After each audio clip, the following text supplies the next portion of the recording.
কক্সবাজারের পেকুয়া উপজেলার পাহাড় ধসে মা মেয়েসহ একই পরিবারের ৩ জনের মৃত্যু হয়েছে।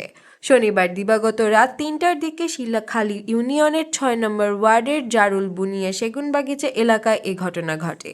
ঘটনার সত্যতা নিশ্চিত করেছেন পেকুয়া উপজেলা নির্বাহী অফিসার মোহাম্মদ সাইফুল ইসলাম জয়। তিনি ঢাকা ট্রিবিউনকে বলেন, ভোর রাতে হঠাৎ বজ্রপাতের মতো বিকট শব্দ শোনা যায়। এরপরে প্রতিবেশীরা গিয়ে দেখে বসতবাড়ির পিছে থাকা পাহাড়ের একাংশই সেমি পাকানো বসত ঘরটি ধসে পড়ে। এ সময় ঘরের ঘুমন্ত অবস্থায় 2 শিশুসহ মমতাজ বেগমকে ইটের দেওয়াল ও মাটিতে চাপা পড়ে অবস্থায় দেখতে পাওয়া যায়। পরে 3 জনের মরদেহ উদ্ধার করেন তারা। স্থানীয় বাসিন্দারা জানান, পাহাড়ের পদদেশে কয়েক বছর আগে বাড়িটি নির্মাণ করেন প্রবাসী সরোয়ার। এই ঘরে তার স্ত্রী মমতাজ বেগম একাই থাকতেন। সাম্প্রতিক দাম্পত্য কোলাহলের জোরে শিশুকন্যা মাহিকে নিয়ে মেয়ে ময়না আক্তার মায়ের সঙ্গে থাকা শুরু করেন। রবিবার রাতভর প্রবল বর্ষণে ঘরের উপরের অংশ পাহাড় ধসে পড়ে। এতে চাপা পড়ে ঘুমন্ত অবস্থায় 3 জনের মৃত্যু হয়। ঝুঁকিপূর্ণ এলাকা থেকে নিরাপদে সরিয়ে নেওয়া হচ্ছে বসবাসকারীদের।